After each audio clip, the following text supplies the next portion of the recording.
Hey my good friends, Sam Haymart for Test Driven TV. It's getting to be that time of the month again when I'm reading your viewer comments and I'm feeling like I've really got to talk to you about some of these things. So it's time to roast them, toast them, mow them down.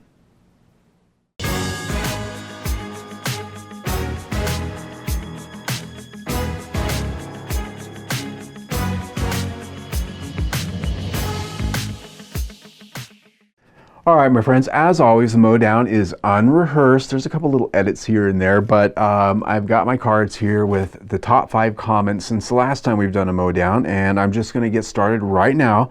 Our first comment comes from the video, WTF, Ford quits the car business, and this one comes from, it doesn't really matter who it comes from. This comment came up quite a bit, and the comment's simply, clickbait. Okay, no, okay. Clickbait is when I would have said, naked girls, naked girls, naked girls, and then done a video about Ford gets out of the car business. Okay, that's clickbait. Doing a video titled Ford gets out of the car business and then following that up with 5 minutes of discussing Ford getting out of the car business is not clickbait. Okay, there's a difference there. Now, what I will share with you is some people just don't get the concept of, well, car business means they're just quitting and they're shutting the building. No. Ford had made an announcement on their website, didn't make this up, not fake news, that they are canceling almost all of their cars. Okay, we're talking about the Fusion, the Taurus, the Fiesta in the United States, the C-Max, and within a very short amount of time, we are going to be down to only the Ford Focus, which they're going to be importing from China now, and the Ford Mustang. So when I look at that as a business model, to me, that is quitting. That's quitting. That's getting out of the car business because the truck business is different. SUVs, crossovers, those are trucks.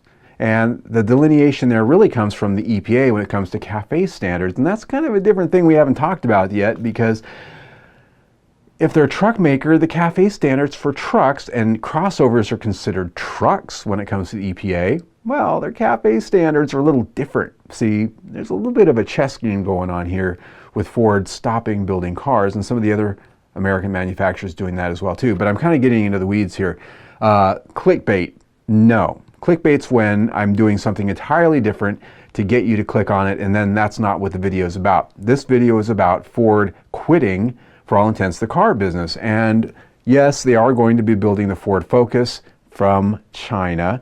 To me, that's still quitting. I mean, that's giving up on America, and that's only importing a car from China because, quite honestly, I don't think American buyers are going to go for that. I think we're not going to see nearly the Focus sales that we see now because most of Ford's demographic, as far as their buyers, care about things like built in America. They do, and I don't think they're going to be cottoning up too well to a Focus built in China. Second thing is the Mustang. A lot of people I've been hearing in the comments, oh, well, at least the Mustang's sticking around. For now, I mean, if you really think about it, the Mustang doesn't sell in that high of numbers. In fact, it sells in lower numbers than some of the cars they're canceling because they weren't selling enough of them. So think about that for a little while. We've got the Mustang that's on its own platform all by itself. It doesn't pencil to keep building 4, 5, 6, 7,000 of these things a month on a sole and solitary platform. There will come a day when Ford's looking at this and going, do we really need to keep doing this? So watch out for that. You know, when I look at those two things, we've got a car they're building in China, we've got a car that doesn't really need to be there, and it doesn't really make sense other than for iconic and historical purposes, and that only pays the bill so long. I see it in the large picture as Ford's just giving up on the car business because those two other cars are sacrificial lambs, in my opinion. So I really use this opportunity to talk about the Ford thing a little more because clickbait, pretty brainless comment, quite frankly. So, and it wasn't just this guy, 46 Licks, who said this. It was quite a few people, and well, you're all idiots, my opinion. Now, our next comment comes on the 2019 Toyota Corolla hatch test drive, and Elliot Manning says, who would buy a Toyota CHR over this? Well, that's a good question, Elliot, because actually the CHR, if some of you might remember, is on my buy it list from last year. I like that car a lot. This one actually has a lot of similarities. It's built on the same platform, and in some levels, it's very, very similar as far as how it drives and handles. This particular car has some other things going for it that the CHR does not. It's lower to the ground, obviously. It's a little bit lighter. It has a different engine, different transmission. It's got a lot of nice things going on. Now, it is quite a bit smaller inside, so CHR, a little bit more crossover-like. It's got more space inside. The Corolla definitely quite a bit smaller, and believe it or not, and I forgot to really get into this on the video about the Corolla, and that is that the floor is actually pretty high in the back for being the small car that it is. You'd think it would have a really low floor and therefore lots of space in that rear hatch area, but when you open up the hatch on the new Corolla, you actually find that it's almost SUV height, and there's a lot of wasted space there. So it's not a very practical car if you're looking for something that's got a lot of versatility. It is comfortable, it is sporty, it handles well, I like it. And once we get a Corolla to test drive, it's very likely that car goes on my I'd buy it list, because it's a good car, it's a nice car, but it's a very good question. Who would buy this over a CHR? And the question would be, or who would buy the CHR over this Corolla? It really depends on how much space they need, because they're very similar in a lot of ways. They both have a lot of good aspects that are the same. So the next comment is on the 2018 GMC Terrain first drive, and the comment comes from X2RX, also another longtime viewer here, Test Driven TV. And he has to say, I have to wonder, Sam, your commentary contrasts the video. I actually do like the styling, both interior and exterior. Granted, this is from a remote view. Is the quality really that bad or obvious, he asks. The styling is conservative and tasteful. The knobs and materials seem to blend well. Just curious to hear from you about what exactly the quality is. What about the quality is letting you down? What he's getting at is two things I really talked about in the video, in the test drive of this vehicle, was that I thought the styling wasn't all that great. It was kind of derivative of a lot of other vehicles. It's like GMC was just told, you know, here's your Chevrolet Equinox, make it different, just whatever, just do it different. And that is my opinion, and that's why I don't typically get into styling a lot, and usually I regret it every time I do in a review, because it's a subjective thing. Everyone looks at something differently. So my opinion on the styling isn't a right or wrong thing, it's just my opinion. But the quality, that's a different deal. So what we were talking about with the GMC Terrain is the interior quality, mostly. Now, the vehicle had a lot of rattles and squeaks. The fit and finish on the exterior bodywork, there was a lot of pieces of chrome trim and things like that that they didn't line up. The doors didn't quite fit all that good. The interior had really cheap hard plastics up against expensive trims like leather and real genuine aluminum. And more importantly, was the fit and finish on those pieces. We had pieces of thick aluminum that were stamped and put into the steering wheel and onto the dash. And if you ran your hand along the edge of those pieces of aluminum, you could actually cut your finger on the steering wheel. They didn't fit very well. They weren't stamped very well.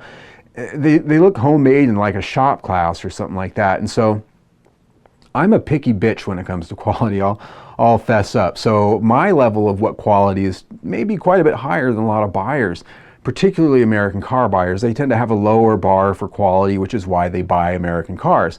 And I'm probably going to sound like some kind of a biased ass by saying that, but I've owned a lot of American cars. I've owned a lot of import cars, and after a lot of years of doing those things, I found that American car companies just haven't figured out interior quality yet. I don't know why. It's pretty easy to figure out, but they haven't. So that's really where it's at. And then add on to the fact that the GMC Terrain is supposed to be a luxury product that's priced that way, yet the interior quality was nothing better than the cheapest Chevrolet. So if they're going to charge more and sell you on it being a higher quality product, it ought to be. So that's where I came on that.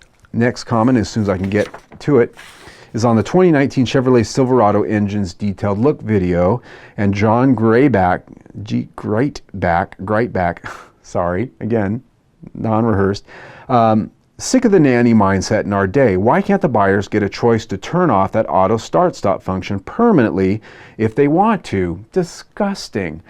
I agree. So what he's talking about is we did a nice video on all the new powertrains in the Silverado, and all of them come standard with the auto start-stop system, as are so many vehicles out there. Now, thankfully, GM did in their trucks put a off button to turn off this system, because most drivers don't like auto start-stop. They don't like it.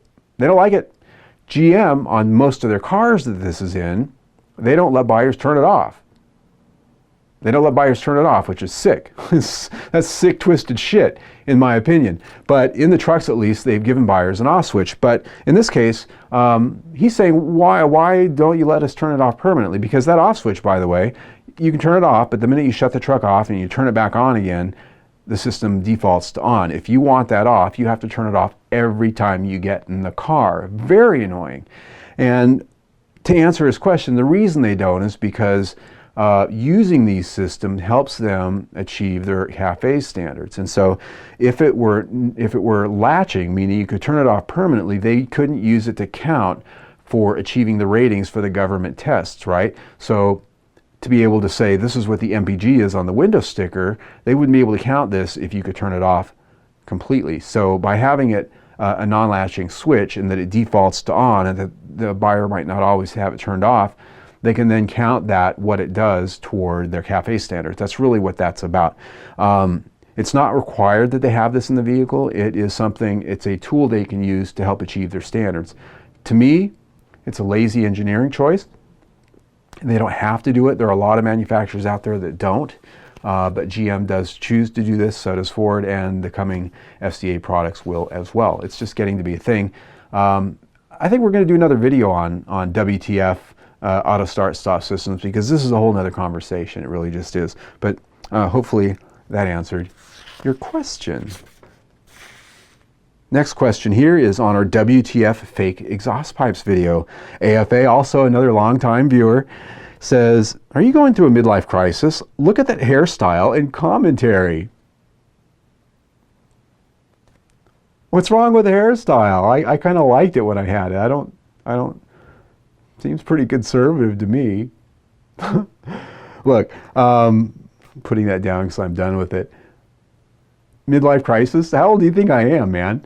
I'm just being myself. If there's a certain age you want me to act, comment down below and I'll see about acting that age, but I'm just being who I am. So if you don't like my hairstyle, just, comment down below how I should wear my hair, how you'd like me to see do it, and I'll be glad to change just for you. Until then, click right here, see our latest video, or click right here, subscribe to our YouTube channel. Either way, stay tuned.